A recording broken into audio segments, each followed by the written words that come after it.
Hello everyone, स्वागत है आप सभी का एक बार फिर से मनी कैम क्लासेस में। और ये जो चैप्टर आज हम लोग पढ़ने वाले हैं ये हमारा चैप्टर वन शॉट का जो है अगला चैप्टर होने वाला है। लास्ट चैप्टर है आपका इस साल के हिसाब से, यानी कि जो 20-21 का सेशन उसके हिसाब से ऑर्गेनिक कंपाउंड कंटेनिंग नाइट्रोजन, और वही कोर्स मैंने इंक्लूड किया है, यानी कि साइनाइड नहीं है इसमें। वही कोर्स मैंने इंक्लूड किया है जो चीज़ें आपकी 2020-2021 वाले सेशन में थी। ठीक है, सबसे ख़राब सेशंस में से है एक ये, क्योंकि साइनाइड पढ़ना भी ज़रूरी था, और जैसे हालात है पेपर की कोई डेट नहीं पता, पर फिर भी चैप्टर्स तो हमें पढ़ना ही, कंप्लीट तो करना ही है। तो जो मेन टॉपिक है जो हम लोग आज कवर करने वाले हैं वो कौन कौन से हैं हमारे, वो हमारे एमीन होती क्या है, हम लोग ये डिस्कस करेंगे कि एमीन्स क्या होती हैं। अगला डिस्कस करेंगे क्लासिफिकेशन ऑफ एल्किल एमीन, कितने तरीके के एल्किल एमीन है, यूपीएससी ने उनका कैसे लिखा जा सकता है, आइसोमेरिज्म कौन कौन सी दिखा लेते हैं ये। ठीक, उसके बाद में जो हमें एथिलेमीन पढ़ना है, एथिलेमीन का मीन्स जो हमारे कोर्स में एक पर्टिकुलर प्रिपरेशन है एथिलेमीन वो पढ़नी है। उसके बाद में एरोमेटिक एमिनो कंपाउंड के बारे में पढ़ना है। एरोमेटिक में हमारी केवल एक प्रिपरेशन है, दैट इज एनिलीन, और उसके बाद में उसकी फिजिकल और केमिकल प्रॉपर्टीज। बस इतनी चीज़ें आज की वीडियो में हम लोग कवर करने वाले हैं, एक एक करके शुरू करेंगे। सारे टॉपिक होंगे जितने लिखे हैं, पूरा एक ही वीडियो बनेगा, बहुत ज़्यादा बड़ा नहीं होगा, हालांकि आधे घंटे में हो जाएगा सब कुछ। ठीक है, चलिए आधे घंटे में इतनी चीज़ें कवर करने वाले हैं। तो सबसे पहले नंबर पे तो एमीन होती क्या है वो डिस्कस करते हैं कि एमीन को अगर ऑफिशियली हम लोग डिफाइन करना चाहें तो क्या डिफाइन कर सकते हैं।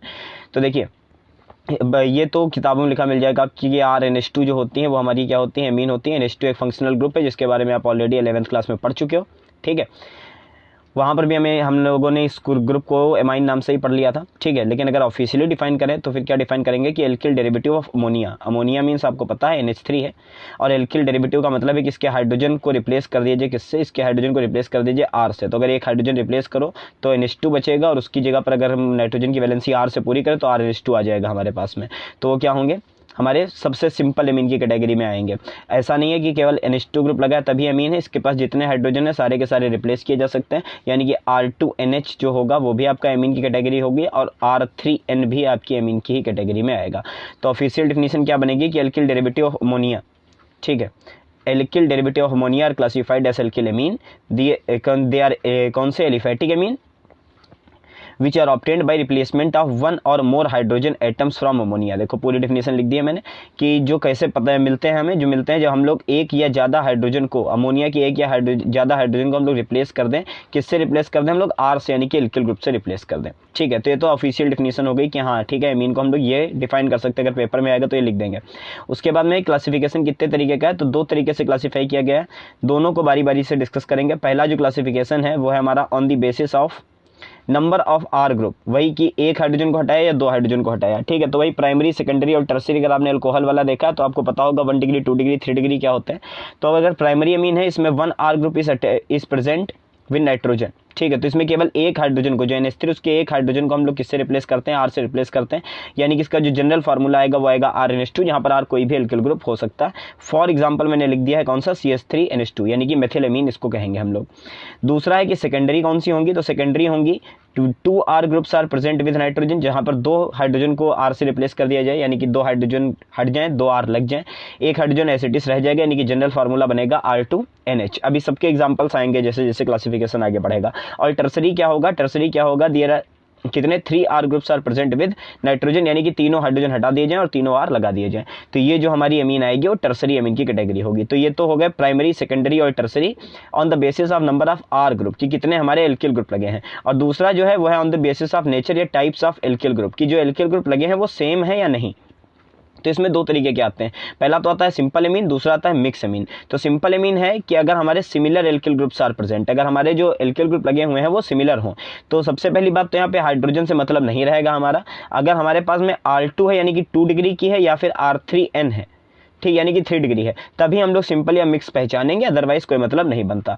तो अगर सिंपल एमीन की बात करी जाए तो देखो यहाँ पर ये 2 डिग्री की है, 2 R ग्रुप लगे हैं और बाकी NH लगा है, लेकिन दोनों के दोनों R ग्रुप सेम है, तो ये सिंपल एमीन की कैटेगरी है।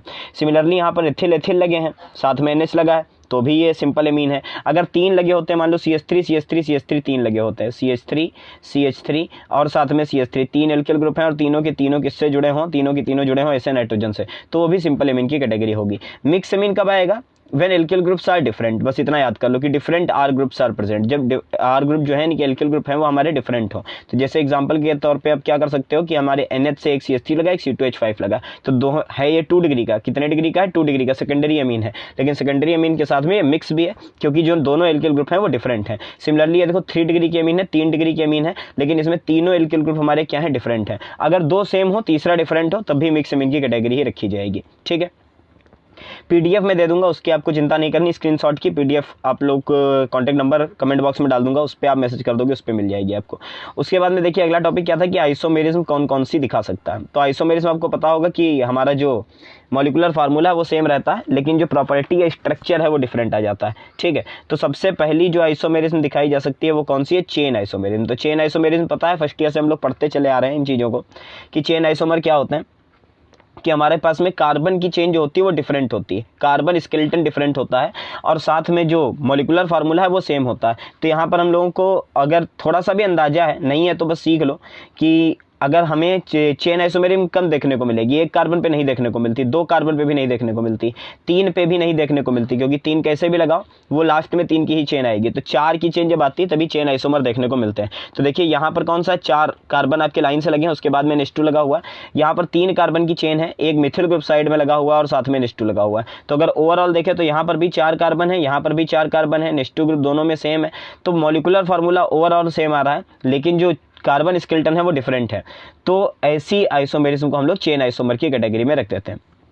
चेन पोजीशन में बच्चे कंफ्यूज रहते हैं, तो पोजीशन आइसोमर में क्या होता है, पोजीशन आइसोमर में आपका कार्बन स्केलेटन डिफरेंट नहीं होता, कार्बन स्केलेटन अगर 3 की चेन है तो 3 की ही रहेगी। ठीक है, बस उसमें जो फंक्शनल ग्रुप या साइड चेन है वो अलग अलग जगहों पर लगे होते हैं। तो देखिए 3 पे ये शो हो सकती है, अगर 3 कार्बन है साथ में NH2 लगा, यहाँ पर भी 3 कार्बन है लेकिन NH2 देखो सेकंड कार्बन से लगा। अगर IUPAC के अकॉर्डिंग नंबरिंग करने बैठोगे तो नंबरिंग कैसे करोगे, नंबरिंग करोगे यहाँ पे 1 2 3 कार्बन की, और यहाँ पर करोगे 1 2 3 और 1 2 3। तो जो हमारी एमीन की पोजीशन है वो दूसरे कार्बन पे आ रही है और यहाँ पे एमीन की पोजीशन पहले कार्बन पे आ रही है। तो पोजीशन NH2 ग्रुप की डिफरेंट है, इसलिए क्या होगा, पोजीशन आइसोमर की कैटेगरी होगी। अगला है मेटामर क्या होते हैं। तो मेटामर है कि this is shown by 2 degree and 3 degree amine due to different R group. ठीक है, तो डिफरेंट R ग्रुप की वजह से होता है। मेटामर आपको याद होने चाहिए क्या होते हैं।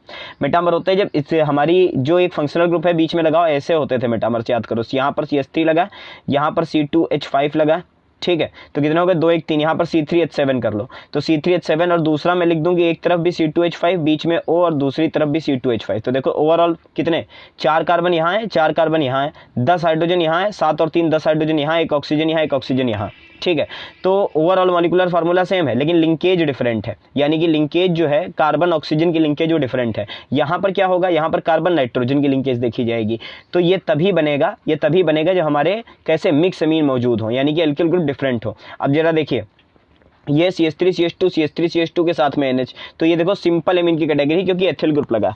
यहाँ पर एक तरफ प्रोपाइल ग्रुप लगा, एक तरफ मिथाइल ग्रुप लगा, साथ में NH है। ठीक है, तो ओवरऑल मॉलिक्यूलर फार्मूला सेम है, 4 कार्बन यहाँ पर भी है, 4 कार्बन यहाँ पर भी है, हाइड्रोजन भी काउंट कर लोगे सेम है, और NH तो दोनों में साफ दिखाई दे रहा है। लेकिन जो कार्बन नाइट्रोजन की लिंकेज है, कार्बन नाइट्रोजन की लिंकेज जो यहाँ पर 1 2 3 पर आएगी, इधर से भी 1 2 3 पर आएगी, यहाँ से 1 और 2 पर ही आ जाएगी लिंकेज।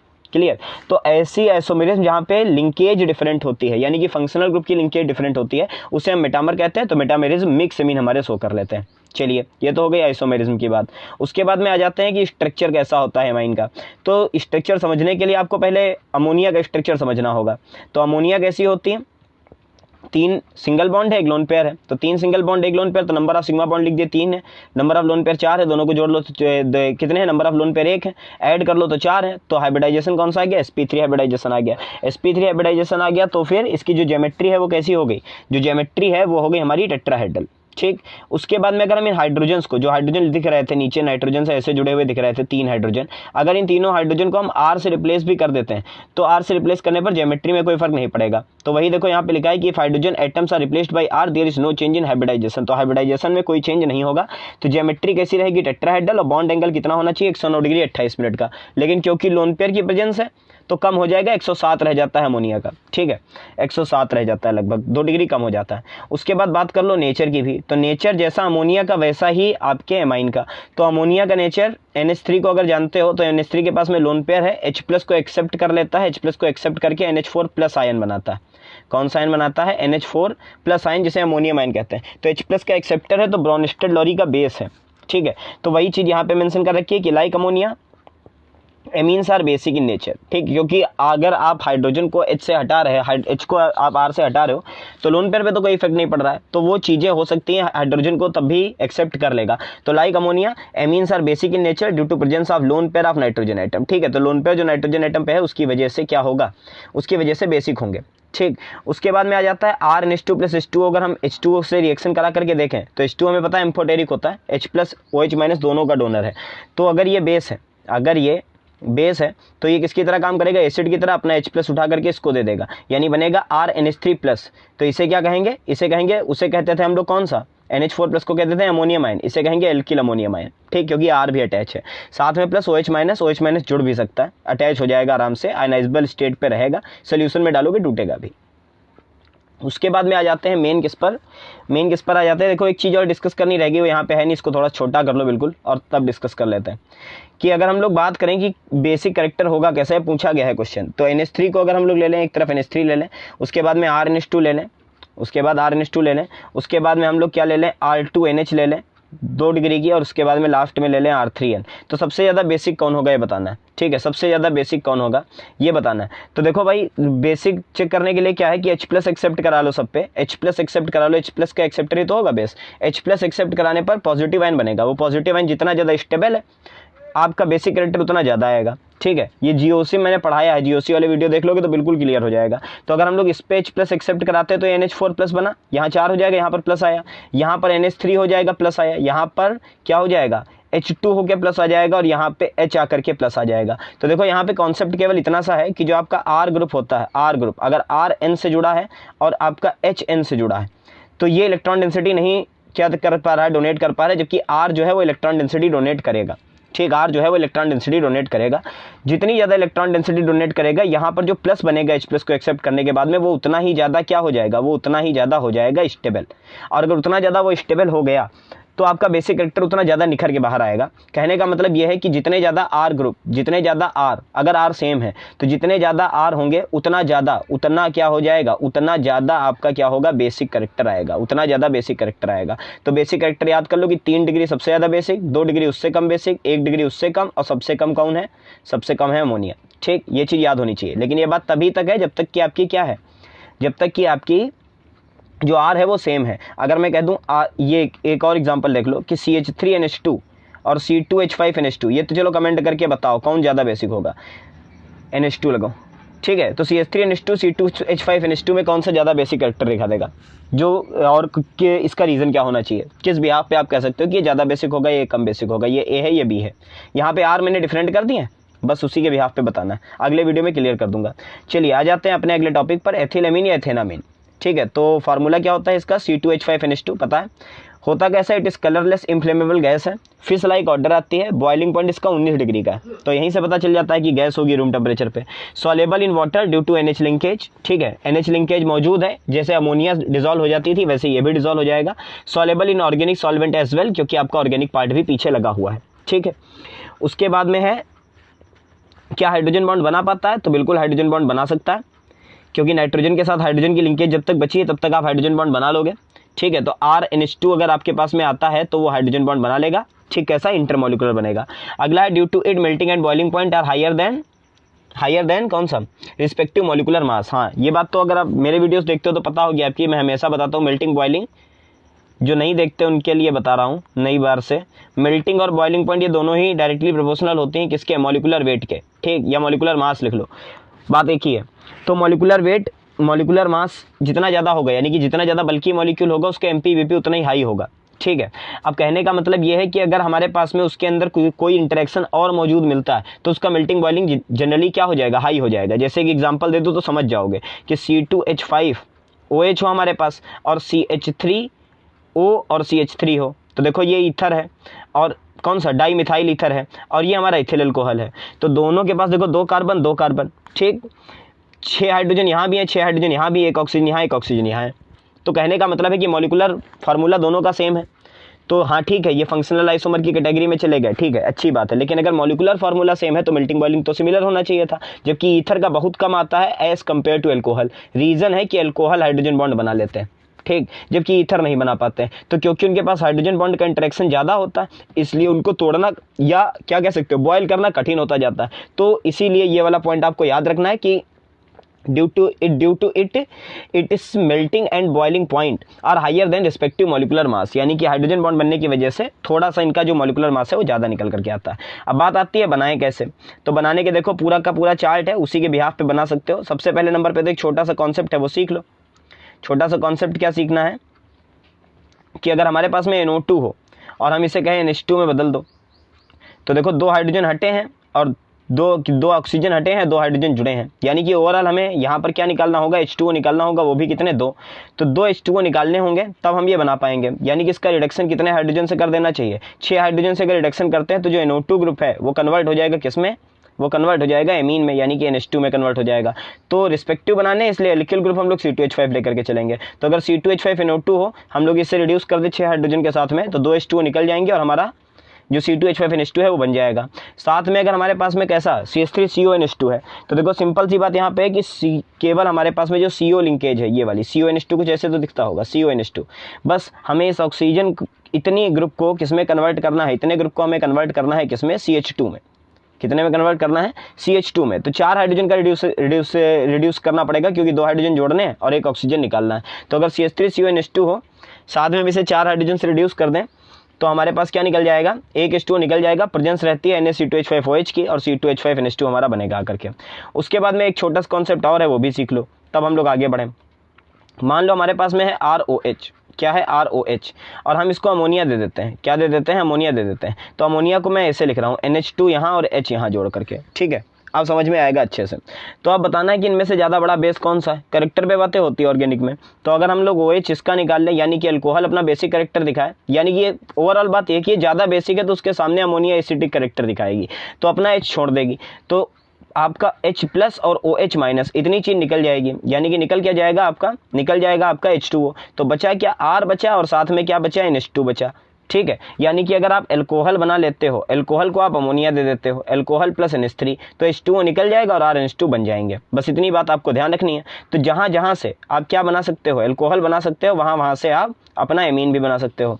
तो अगली प्रिपरेशन निकल करके आती है कि C2H5I लिया, ठीक है, C2H5I, और उसके साथ में भी हम लोगों ने क्या ट्रीट कर दिया, NH3 ही दे दिया इसे, तो हमारा क्या निकलेगा, HI निकलेगा, और साथ में आपका NH2 ऐड हो जाएगा जा करके, क्योंकि से जितने भी हैलो एल्केन थे उनका भी नेचर आपको पता है, जैसा अल्कोहल का बिहेवियर आएगा वैसे सेम इनका बिहेवियर आएगा। साथ में देखो अगला वाला अल्कोहल से भी लिख दिया मैंने कि अगर आपके पास में C2H5OH है, आप अमोनिया दे देते हो, ये तो कैटलिस्ट की तरह काम करेगा। L2O3 350 डिग्री सेंटीग्रेड टेम्परेचर है, बुक्स में मेंशन है, तो वैसे केवल हीट लिख दो तब भी काम चल जाएगा। तो C2H5OH है, उसको अगर अमोनिया दे देते हैं तो हमारा H2O निकलेगा और C2H5 NH2 बनेगा। अब देखिए अगली प्रिपरेशन थोड़ी सी इंपॉर्टेंट है, हाइड्रोजोइक एसिड के साथ में बनती है N3H के साथ में। तो C2H5COOH अगर आपके पास में हो, यानी कि क्या हो आपका हो एथेनोइक एसिड। तो एथेनोइक एसिड को अगर आप हाइड्रोजोइक एसिड के साथ ट्रीट करते हो, तो सबसे पहले तो हाइड्रोजोइक N3H की एक कहानी समझ लो कि N3H से जब भी ट्रीट करेंगे तो एक गैस तो 100% निकलती है N2, नाइट्रोजन गैस तो पक्का निकल ही जाती है। तो नाइट्रोजन गैस निकल जाएगी और CO2 आपकी इमिट होती है। दोनों ही बात इस बात को फेवर कर रहे हैं कि गैस निकल रही है तो एंट्रोपी बढ़ेगी, एंट्रोपी बढ़ेगी तो रिएक्शन फेवरेबल है, ठीक। और इसके साथ ही आपका क्या बनता है, मेजर प्रोडक्ट आपका C2H5 NH2 आता है। अब क्योंकि प्रिपरेशन बहुत होते हैं तो सबकी मैकेनिज्म मैं इन वीडियोस में नहीं बता पाता हूँ। अगर मैकेनिज्म आपको सीखनी है तो जो अलग से वीडियो आते हैं उनको आपको देखना पड़ेगा। पूरा चैप्टर एक साथ पढ़ना भी है और साथ में अगर मैकेनिज्म भी करेंगे तो 6 घंटे का वीडियो बनेगा जा करके। तो अगला कौन सा, अगला है ग्रिग्नार्ड से। तो ग्रिग्नार्ड से अगर हम लोग करते हैं तो C2H5MgBr है, साथ में ClNH2 के साथ ट्रीट किया जाता है। तो सबसे पहली बात तो ClNH2 कहाँ से आ गया, तो आया ये NH3 से ही है। NH3 का हेलोजिनेशन कराया गया है Cl2 के साथ HNU की प्रेजेंस में, तब आपका आता है ClNH2। अगर ClNH2 से आप इसे ट्रीट करने जाते हो तो क्या मिलेगा आपको, MgBrCl, यानी कि इतनी लिंकेज टूट जाती है इसके साथ में, और बचेगा C2H5 और साथ में आपका NH2 रहेगा। अगली कौन सी है आपकी, अगली है एल्डिहाइड से। तो एल्डिहाइड से एक अलग प्रिपरेशन आती है कि अगर हमारे पास में एस्टल्डिहाइड हो, 2 कार्बन का एल्डिहाइड लेना पड़ेगा हमें। 2 कार्बन के एल्डिहाइड के साथ में अगर हम क्या करते हैं, अमोनिया ले लें, H2 ले लें और निकिल की प्रेजेंस रखें, यानी कि रिडक्शन यहाँ पर भी होता है, तब भी आपका H2O ही निकलेगा और आपका क्या बनेगा जा करके, एमीन ही बनेगा। इसको एक रास्ते से और समझ सकते हो कि अगर आपने CH3CHO लिया और उसको पहले क्या कर दिया, ऑक्सीडाइज करते तो जाता इक एसिड पे यानी कि एथेनोइक एसिड पे अगर रिड्यूस किया हमने इसे तो ये पहले बना होगा C2H5OH, एल्कोहल बना होगा। और एल्कोहल को मैं बता चुका हूँ, अगर आपने अमोनिया दे दी तो वाटर का मॉलिक्यूल निकल जाएगा और आपकी एथिलेमीन बन जाएगी। ठीक है, तो ये रास्ता भी आसान है। अगला एक और है, कौन सा है कि C2H डबल बॉन्ड CH2 यानी कि आप क्या ले लो, एथिलीन ले लो। एथिलीन को भी अगर आप किससे ट्रीट करते हो, NH3 से ट्रीट करते हो, तो उसी बिहाफ पे समझ सकते हो कि NH2 को अलग तोड़ लो, H को अलग तोड़ लो। ठीक है, कोबाल्ट के साथ में लगभग 400 डिग्री सेंटीग्रेड तक गर्म करना पड़ता है। पाई बॉन्ड पहले टूटता है, पाई बॉन्ड पहले टूटने की वजह से दोनों इलेक्ट्रॉन डिफिशिएंट होते हैं, इसके पास लोन पेयर होते हैं, इसलिए अटैक हो जाता है। ठीक है, वही बात है कि पूरी मैकेनिज्म बताने का टाइम नहीं होता है ऐसे वीडियोस में, इसलिए अटैक हो जाता है। और एक हाइड्रोजन से आप इसकी वैलेंसी पूरी कर दो, एक NH2 से आप इसकी वैलेंसी पूरी कर दो। आसान वे ये हो गया समझने के लिए कि हाँ ठीक है, अगर हमारे पास में पाई बॉन्ड टूटेगा तो दोनों पे रेडिकल आएगा, एक एक दोनों का रेडिकल आएगा, एक पे अटैक होगा। ठीक है, और एक पे अटैक होने की वजह से क्या हो जाएगा, एक की वैलेंसी NH2 पूरी कर देगा और हाइड्रोजन दूसरी साइड जुड़ जाएगा जाकर के। अब देखो केमिकल प्रॉपर्टीज, बेसिक नेचर सबसे पहले समझने वाला है इसका कि क्या करना है हम लोग। अगर वाटर के साथ ट्रीट करते हैं तो वाटर बेस की तरह काम करेगा, तो जो प्रोडक्ट आएगा आपका वो C2H5NH2OH। ठीक, एथिल अमोनियम हाइड्रोक्साइड आएगा, वैसे केवल अमोनियम हाइड्रोक्साइड बोलते थे, अब एथिल अमोनियम हाइड्रोक्साइड बोलेंगे हम लोग। ठीक है, किस बिहाफ पे कह दिया कि ये बेस था, इसका H+ इसको दिया है पहले, तो NH कितना बना जाकर के NH3OH होना चाहिए यहाँ पर। ठीक है, NH3OH होना चाहिए। NH2 तो ऑलरेडी है उसके पास में, जब एक H+ एक्सेप्ट कराओगे तो NH3+ बनेगा, साथ में OH- बनेगा, दोनों आपस में जुड़ जाएंगे। सिमिलरली HCl के साथ भी है कि पहले इसका H हम लोग क्या कर दें, पहले इसका H इसको दे दें, तो क्या बना C2H5 NH3 पर प्लस और Cl पर माइनस, दोनों को आपस में जोड़ दो, या डॉट लगा करके HCl लिख दिया जाए। ठीक है, एक और प्रॉपर्टीज़ की अच्छी आती है 1 डिग्री से 2 डिग्री बनाने की, कि अगर हम लोग इसको क्या करें C2H5Cl लिया और इससे इसको ट्रीट कराने जाते हैं तो फिर क्या हो सकता है। तो फिर देखिए होगा ये कि C2H5NH2 को अगर इसके साथ ट्रीट कराते हैं तो सबसे पहले तो C2H5 वाला जो ग्रुप है वो इस पर अटैक करेगा, या आप कह लो कि ये नाइट्रोजन उस पर अटैक करेगा, तो नाइट्रोजन के साथ में 2 C2H5 जुड़ जाएंगे जाकर के और आपका HCl निकल जाएगा। अभी ये रिएक्शन एक बार और हो सकती है, अगर हम लोग इसको एक बार और C2H5Cl दे दें ये वाला, तो 3 डिग्री का एमीन बन जाएगा, एक और HCl निकल जाएगा। अगली जो केमिकल रिएक्शन है वो कौन सी होगी कि ग्रिग्नार्ड रीजेंट देकर के देखा जाए इसे। तो ग्रिग्नार्ड रीजेंट अगर आप देते हो तो क्या मिलेगा आपको, RH का मतलब समझते होगे एल्केन होते हैं। ठीक है, एल्किल ग्रुप के साथ में हाइड्रोजन है तो एल्केन मिलेंगे, साथ में साइड प्रोडक्ट Mg के साथ में निकल जाता है। सोडियम के साथ में अगर रिएक्शन कराते हैं तो ये पुरानी रिएक्शन है कि एक्टिव मेटल है, हाइड्रोजन रिप्लेसमेंट रिएक्शन है, तो हाइड्रोजन रिप्लेस करा लो और हाइड्रोजन क्या निकाल लो, 2 इक्विवेलेंट लेकर के H2 गैस इवॉल्व करा दो। अगला है आपका कौन सा, HNO2 के साथ रिएक्शन अगर कराई जाए, इंपॉर्टेंट रिएक्शन की कैटेगरी है ये।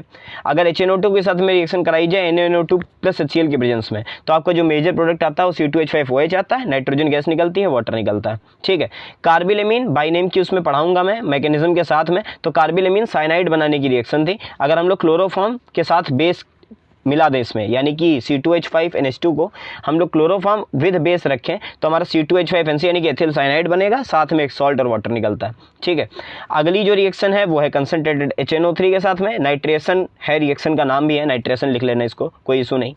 तो नाइट्रेशन में आपको पता है हाइड्रोजन रिप्लेस होकर NO2 जुड़ता है। ठीक है, हाइड्रोजन रिप्लेस होकर के NO2 जुड़ेगा और वाटर निकलता है, तो पुरानी रिएक्शन हो गई, नाइट्रेशन हमेशा से पढ़ते आ रहे हो। तो इतनी केमिकल रिएक्शन इसकी हो सकती हैं।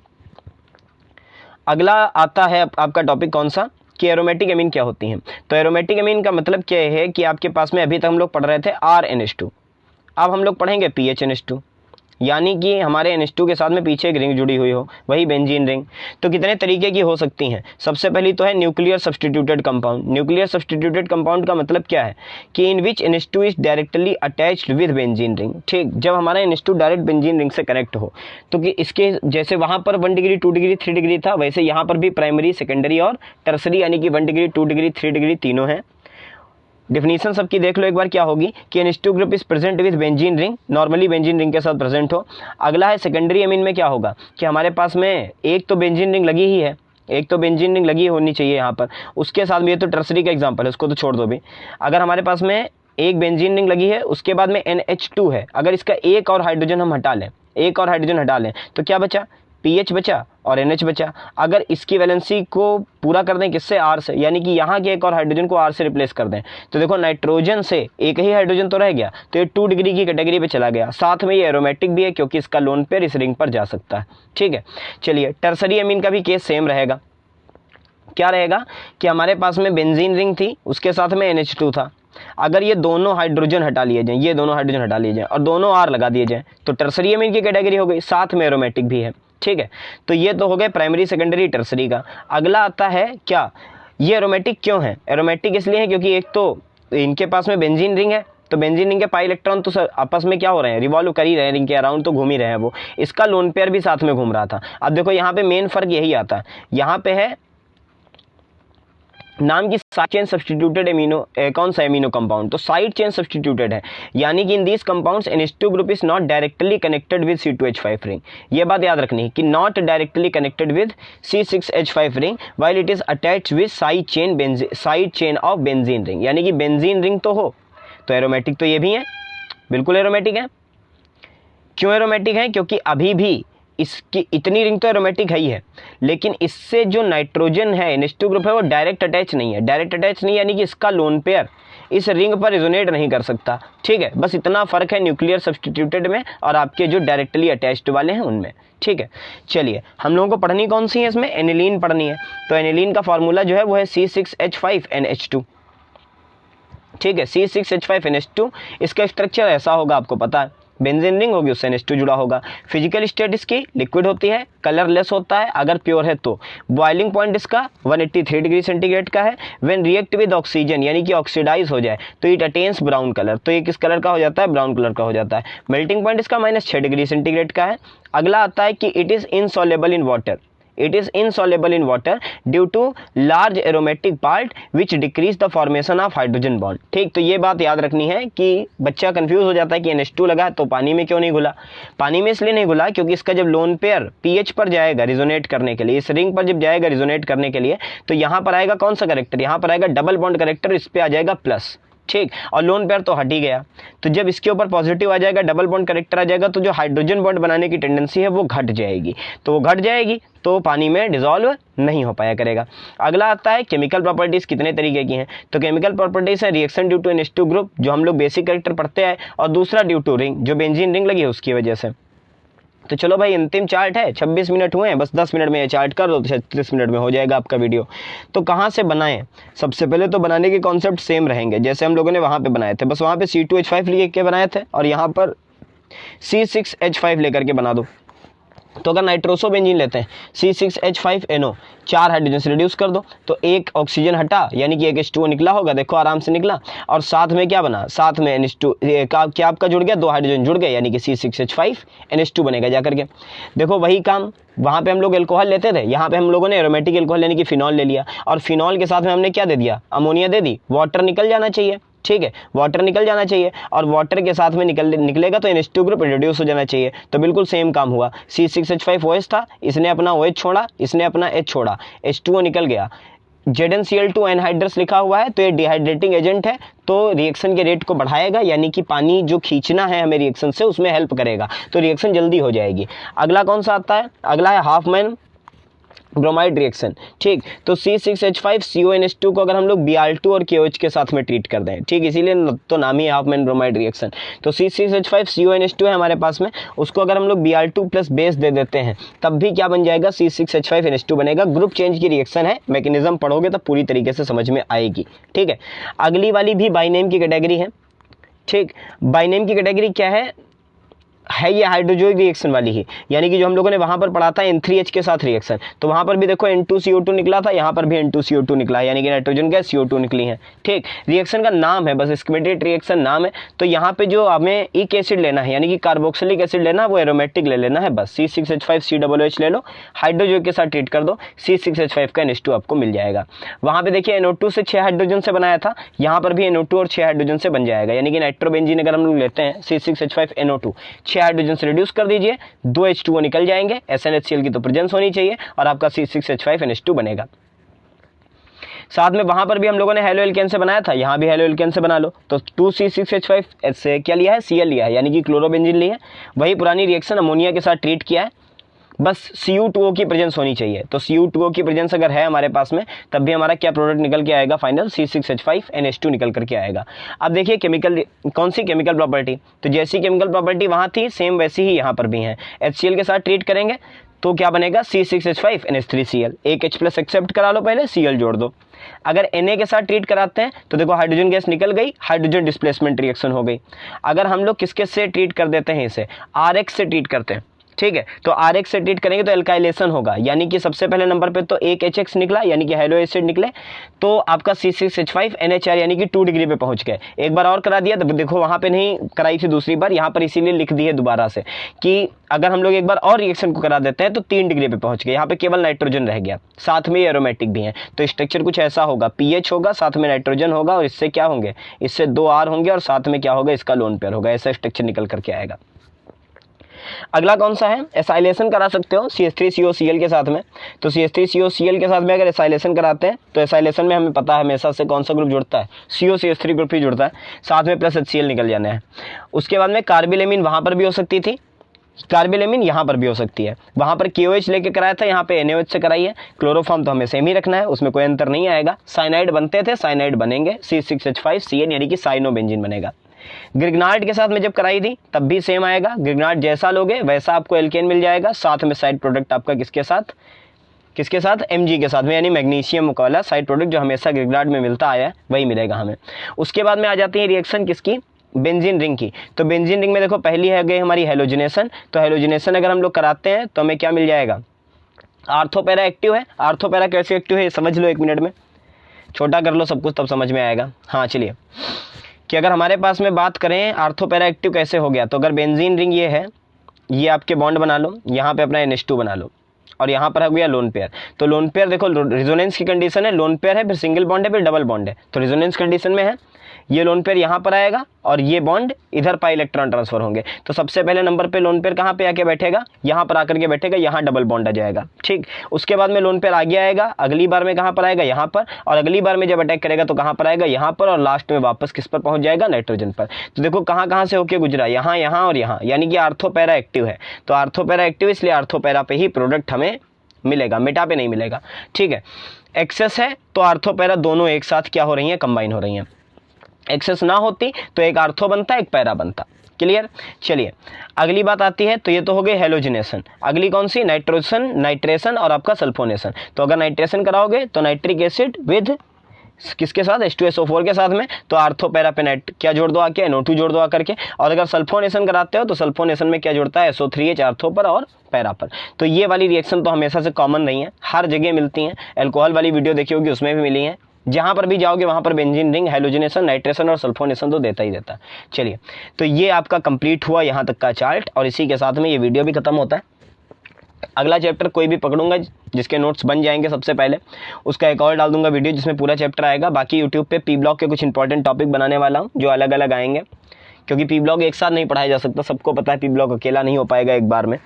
तो पी ब्लॉक की जो इंपॉर्टेंट पोर्शन है वो मैं जल्दी जल्दी अपलोड करता रहूँगा, तो आप लोग पढ़ते रहिए, लगे रहिए। पेपर की डेट कब आ जाती है ये गवर्नमेंट जब बताए, लेकिन आपको अपनी तैयारी पूरी रखनी है, आप उस बिहाफ पे चलते रहो। ठीक है, बहुत जल्द मिलता हूँ आपसे अगले वीडियो में, तब तक के लिए थैंक यू सो मच।